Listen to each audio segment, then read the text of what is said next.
Yes. Thanks, Tommy. The special envoy's statement, does that suggest that the U.S. is pulling out of any sort of negotiating role in the Gaza ceasefire talks? What are these alternatives? Well, look, ultimately the statement speaks for itself, but the question has never been our commitment to a ceasefire. The question has been Hamas's commitment to a ceasefire, and that has been made clear by the special envoy's statement. The fact that we have entered in good faith in trying to reach an end to this conflict. And as the special envoy said, we remain dedicated to trying to see an end to this conflict. But will you work with In the parties, Qatar, Egypt, for example, in the Doha format, will you return to that, or are you pulling out entirely from this format? Well, look, again, I refer you back to this statement. This is a very dynamic situation. And ultimately, again, to reinforce, the question here has never been our commitment to try to get a ceasefire. We've seen that engagement. The question here has always been Hamas's commitment to a ceasefire or willingness to get there. And can you give us any examples of the alternative options that Witkoff references in his statement? At this point, I have nothing to preview. Yes. Thank you. Just following up on that, what about the response from Hamas specifically made the administration feel that they were not acting in good faith? Well, look, these are sensitive diplomatic conversations. We'll see in the days ahead as we proceed here. Ultimately, the special envoy's statement speaks for itself, but I think the broader context here is also important. The fact that we have seen Hamas first break that ceasefire that existed on October 7th, then break another ceasefire, and then here, as the special envoy makes clear, not acting in a way in order to achieve a ceasefire again. So to reiterate, the question has never been our commitment to a ceasefire. It has been Hamas's. They have shown that again and again and again, and have just shown it once again. And this decision comes as dozens of people have starved to death in Gaza in the last few weeks as a wave of hunger is hitting young aid. The WHO said yesterday that 21 children under the age of 5 were among those who died of malnutrition so far this year, and more than 100 organizations have called for the lifting of all restrictions on the flow of aid and all land crossings to be opened and the restoration of a UN-led humanitarian response. Given this decision today, is the U.S. considering any other steps to increase the flow of aid to Gaza? Are you talking with Israel about them taking any other steps? How do you move forward on the aid? Well, look, ultimately what we have seen us do is the delivery of close to 90 million meals into Gaza during a war zone. The ability to deliver that aid in a way where it is not being looted by Hamas. That is what we have seen.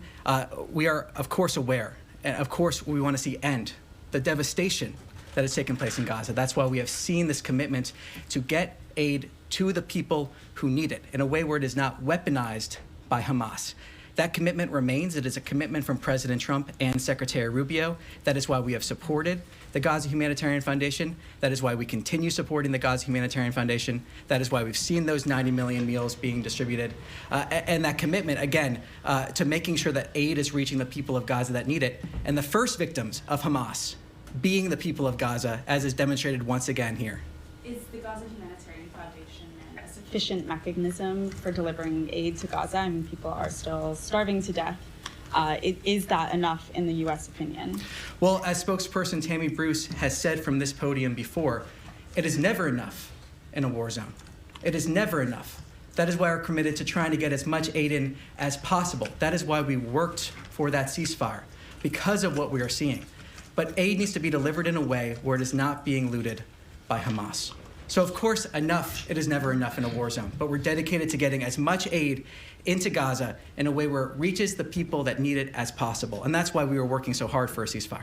Okay, and sorry, I just have one question on the U.S. citizen that died in Syria, Hossam Soraya. Has the U.S. been able to ascertain any further details around the circumstances of his death?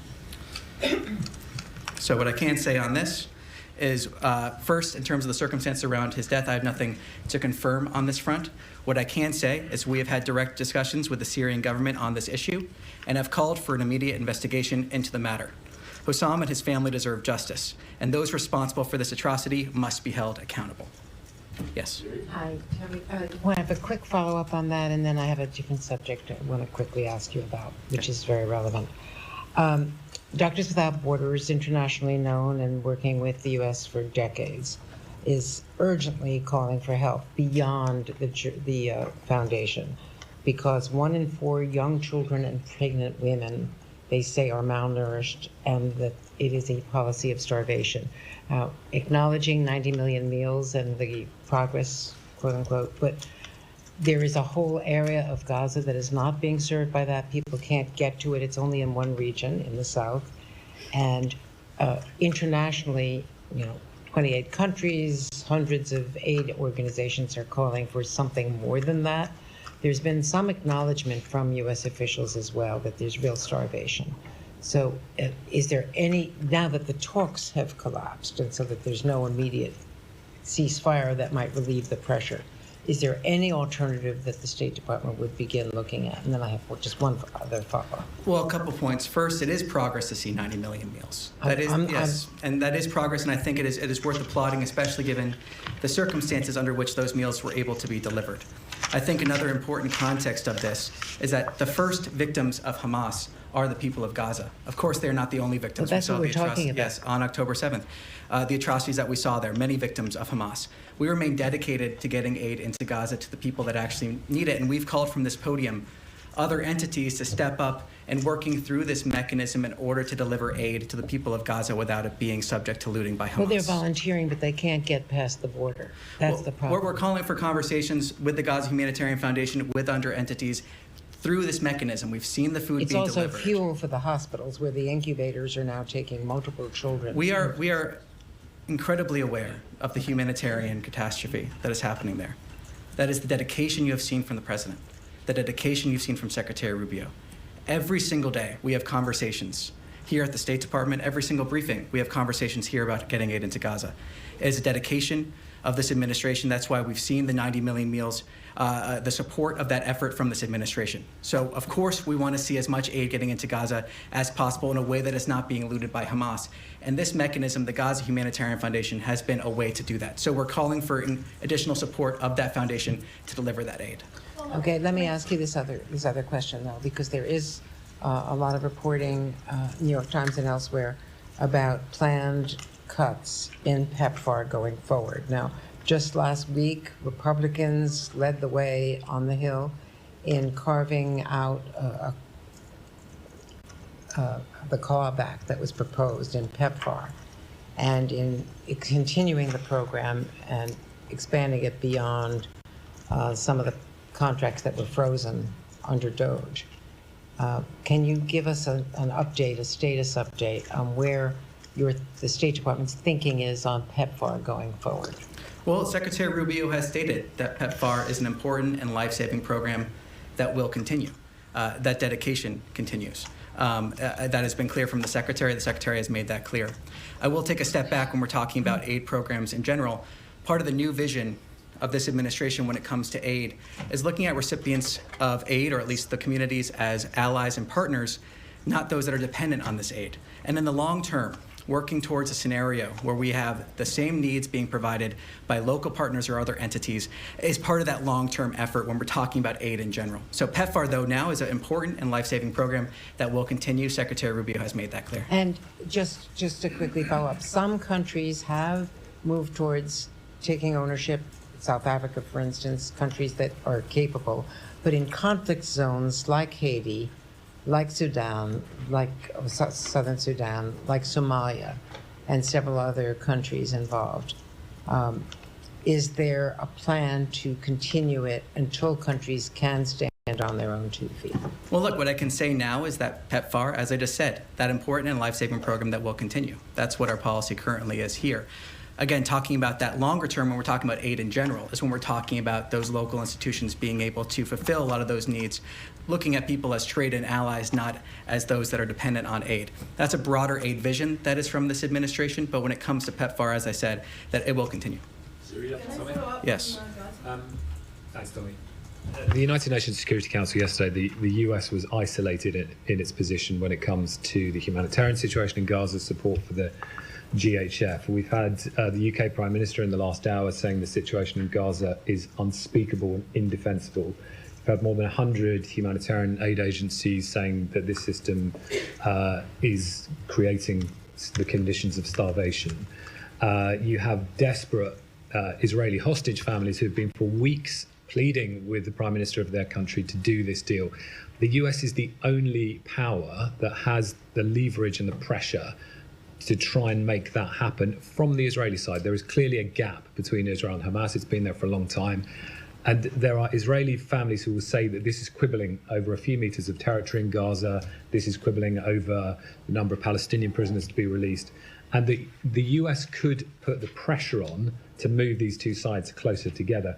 And can you help us understand why at this moment, when you see the conditions on the ground in Gaza, with now mass starvation, the US is deciding this is the moment to walk away from these talks? This is not a question of what the United States is doing. It's a question of what Hamas has done. This is a response to what Hamas has done continually. That's not the position of many of the Israeli hostage families. Israel has long accepted the deal on the table, and Hamas has long rejected it. I mean, it's never been our commitment to a ceasefire. That's never been the question here. We have engaged in good faith to try to achieve a ceasefire. The question has always been with Hamas. That is where the question has been. That is where it remains. And the response we just saw from Special Envoy Witkoff is reflective of that. The question is with Hamas, not with the United States. Yes. Just in terms, the statement says you'll now consider alternative options. I mean, to bring the hostages home, what possible alternative options can there be? Israel has tried rescues. Gaza is reduced to rubble. The population is starving. So, I mean, if you could help us understand what that statement could possibly be referring to. I'm not going to speculate more on terms of what his statement stands for itself at this time. If we have more to announce, we will announce it. Just one. Can I just one other thing I wanted to ask about the two-state solution conference next week? I know the US had said previously when it was postponed that it opposed countries going to this conference in New York. Do you have a position on it this time? Nothing further beyond saying that we will not be in attendance at that conference. Yes. Just to clarify, now when the envoy says we will consider alternative options to free the hostages and so on, what is meant by that? Because, if we have seen that only through negotiations were the hostages released in the past. So what other alternatives the U.S. could be thinking about? Well, I refer you to my previous response. I'm not going to expand upon what the special envoy has said. Okay, so one other thing. And you also say that Hamas has broken the ceasefire. It was, in fact, the Israeli prime minister who broke the ceasefire on the 18th of March, this past March and so on. Hamas had, or at least from what we hear, by the interlocutors and so on, that Hamas has been more than willing and submitted many concessions and so on. So what is required of Hamas so the ceasefire can take effect as far as the United States is concerned? Well, look, there has been conversations on this. I will not go into details of what those private diplomatic conversations have been, but what I can say is it is clear now from our perspective that Hamas does not appear to be coordinated nor acting in good faith. We have approached these conversations with good faith, as has been evident by our comments from this podium and other places, and it is clear now that Hamas has not been acting that way. And lastly, yes. Lastly, according to news reports and so on, the sticking point was actually the actual entry of aid to Gaza. They apparently did not agree on that. Is that really what broke finally, what forced the United States team to pull out, or because they want to maintain this GHF method of allowing aid into Gaza? Look, what I can say is what spokesperson Bruce spoke to just on Tuesday, that discussions of the humanitarian situation in Gaza were part of this, and our effort was to try to get those humanitarian corridors in there. That has been a clear effort by this administration, as spokesperson Bruce described. And again, to reiterate, we are seeing aid being delivered despite the actions of Hamas here, and those 90 million meals are to be applauded in terms of that effort. Of course, it will never be enough until we see an end to this conflict, but the entity that is standing in the way of ending this conflict is Hamas. They can release the hostages, lay down their arms, as we have said repeatedly. It is Hamas that is preventing an end to this conflict. Yes. Tommy, few Middle East questions for you. Number one, with the Special Envoy Witkoff statement, said there's a lack of coordination. Hamas is not coordinated. Can you expand on that? Is it trouble reaching the appropriate leaders? Is it an unclear chain of command? I mean, where is the lack of coordination coming in? I'm not going to expand on his statement at this time. So, yes. Second question. Can you give us an update on Tom Barak's dealings today, reportedly meeting with Syrian and Israeli officials? Any status update? I have nothing specific to preview for you, but what I can say is he has, of course, been in communication, as has the Secretary, with all sides for many days now, and those efforts continue. Last question for you. Hopefully I'll drag an answer out of you on this one. I asked in Tuesday's briefing about why Secretary Rubio is not pushing harder for the extradition of Ahmed Tamimi from Jordan. I was given a written answer by the State Department on that yesterday after you guys took it back. Basically said we continue to impress upon the government of Jordan to bring her to justice. President Trump said on day one, his executive order, American citizens come first in American foreign policy, American citizens. Secretary Rubio put out his 3 questions. Every dollar spent, every program has to answer in the affirmative one of 3 questions. Does it make America safer? Does it make America stronger? Does it make America more prosperous? I'm sure you have these memorized by heart. $1.5 billion of foreign aid to Jordan. How is it conceivable that Tamimi is still there and any of that falls under these dictates of what American foreign policy is supposed to be, with 3 dead Americans in Tamimi's hands? No, on your first point, I mean, to reiterate what we provided to you, the United States has continually emphasized to the government of Georgia the importance of holding Alman al-Tamimi, the convicted terrorist released by Israel in a 2011 prisoner swap, accountable in a U.S. court for her admitted role in a 2001 bombing in Jerusalem that killed 15 people, including 3 Americans.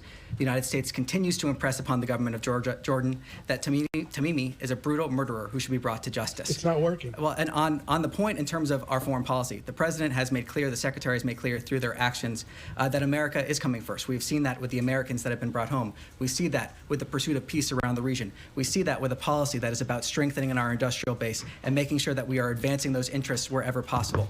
We are continually emphasizing to the government of Jordan the importance of this issue, though in terms of the 3 that you mentioned, safer, stronger, more prosperous, those are not slogans here. They are actions. Those are North Stars that we fulfill every single day to the best of our ability, making sure we're advancing the interests of the American people in absolutely every single way that we can.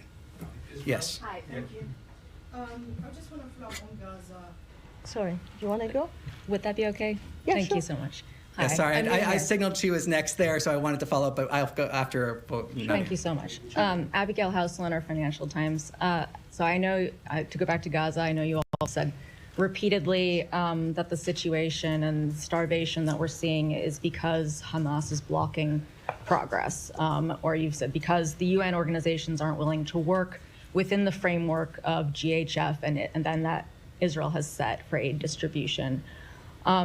We all acknowledge, obviously, that Israel controls Gaza's borders completely, and it is limiting food to the population because Hamas has not agreed to its terms. I know this question has been asked in many different ways. I'm going to try this way.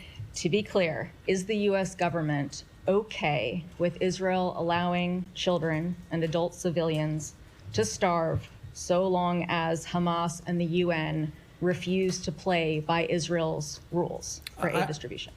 I reject the premise of that question in terms of how that was set up. This okay? humanitarian catastrophe lies at the feet of Hamas, who could end this conflict today by releasing the hostages and laying down their arms. Hamas. That suggests that short of Hamas doing that. These kids are dying. Doctors don't have medicine. They don't have fuel. This is something that we have dedicated. The president and the secretary have been dedicated to getting as much aid as we can into Gaza in a way where it is not being looted by Hamas. It is something that we... Short of a change by Hamas, the U.S. government will stand by. I'm going to answer this question. We have been dedicated to getting those 90 million meals into Gaza in a way where it has not been looted by Hamas. We have been dedicated to getting aid into Gaza. It is something that the secretary and the president have talked about, worked for. These discussions of getting more aid into Gaza have been part of that ceasefire we are hoping for. But again, the blame of this lies at the feet of Hamas, and that is the fact of the matter.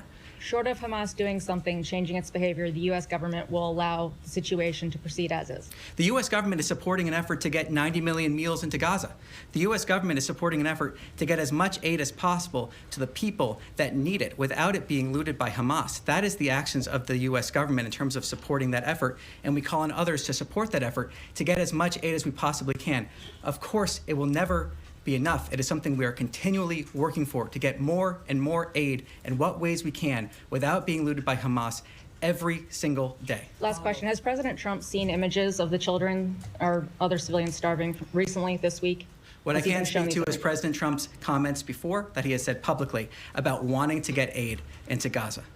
Yes. Thank you.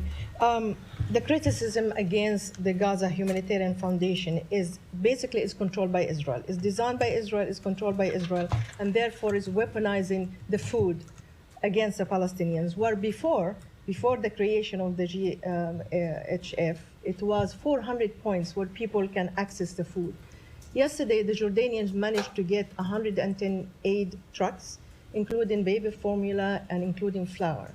They work with WFP and they work with the World Central Kitchen. So there's an alternative to the GHF. Why can't the US allow other countries to use this kind of method, especially in northern Gaza? Because the 4 points where the GHF is concentrated is in the south. So people from the north cannot come to the south. So why can you encourage this method? I flat out reject your characterization of Israel weaponizing aid. The only entity that has been weaponizing aid has been Hamas. Through the looting of aid, the weaponization of this population. Can you say both? What we have seen is an effort from the United States government, like I said, to get 90 million meals into Gaza during a war zone. We saw efforts. But that's not enough. We saw efforts to get to a ceasefire that Hamas has decided not to act in good faith to achieve. That is the reality here, and we're continuing to try to get aid into a war zone that exists only because of Hamas.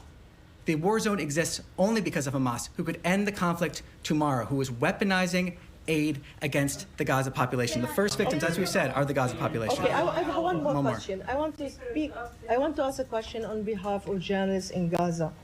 You and other spokespeople behind this podium, they always talk about the freedom of expression, the value of our work. Our correspondents, including my own of Al Arabiya and my colleagues of AFP and every other journalist in Gaza, are unable to do their job because they are starving. They don't have food. How can you allow this to happen? And you tell us and tell everybody else that the work of journalists is vital, especially in a war zone. And yet you're now saying that it's Hamas who's controlling the food, and therefore we can't do anything about these people. What I'm saying is Hamas is... How can you help them? How can you what help I'm saying first on that war front, zone? in terms of the food, is that Hamas, through looting the food, has led to weaponization. They are weaponizing aid when they are able to.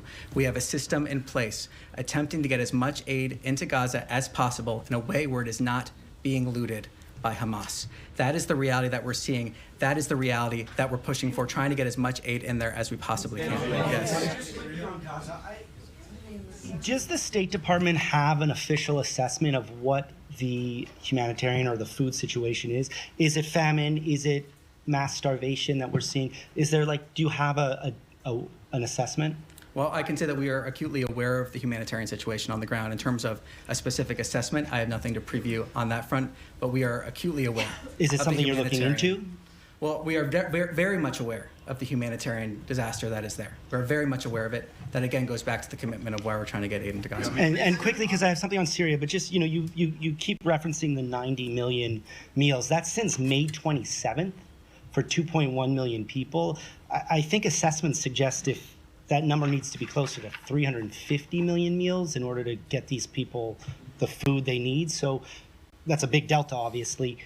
What can be done short of assigning complete blame to Hamas? What can be done to improve GHF's ability to get food? Well, from the beginning, when this started, we did see a ramp up in terms of the food that they've been able to deliver. We also saw efforts from this administration, support for this Gaza Humanitarian Foundation. And the hope is that we'll have other entities supporting this mechanism as well so that we can deliver as much food as possible. It will never be enough. We're working every day to get as close as possible, but it will never be enough because of the situation on the ground. That is not an excuse, but that is the reality we are dealing with. And we are working every single day to get as much food to support those efforts as we possibly can because of our recognition of the disaster on the ground, because of the humanitarian catastrophe, every single day working towards that. And just on Syria really quickly, do you think after the recent violence that the administration should perhaps rethink its willingness to lift all sanctions? Well, the President Trump announced sanctions relief for Syria on May 13th to give all Syrians a chance at a peaceful and prosperous country. Syria is at a critical juncture, and we are looking to the Syrian government to lead on next steps. Yes. Thank you. Just sticking on the Gaza Humanitarian Foundation quickly. Are you able to say whether you know whether the Gaza Humanitarian Foundation distributes food that is high nutrient, high protein, the food that is needed for children in particular that have now reached starvation point. Can you confirm whether the US government knows whether that type of food is being distributed by this organization that you have said a few weeks ago the US government is now going to support? Well, I know that we have details in terms of what food they're providing.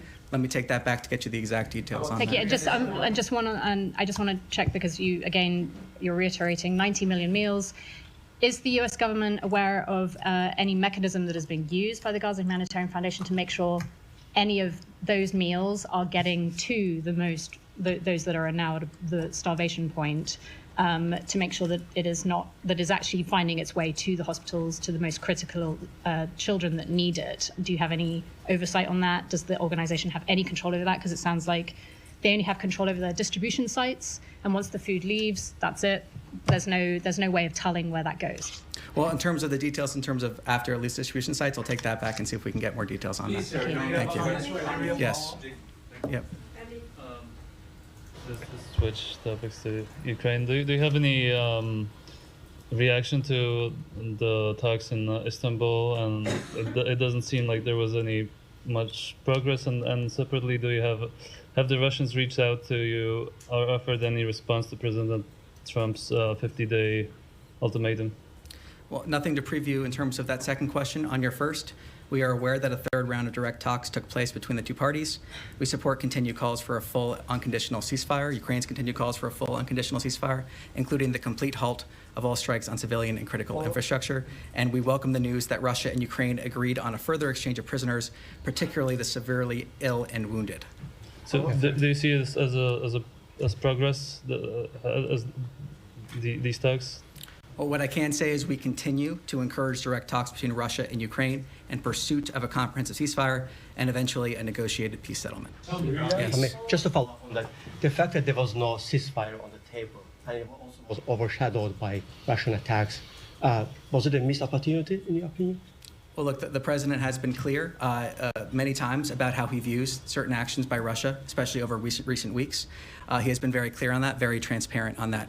He's also been clear that we want to see the parties continue those direct talks to reach that ceasefire, that comprehensive ceasefire, and eventually that negotiated peace settlement. Beyond that, I have nothing further to add.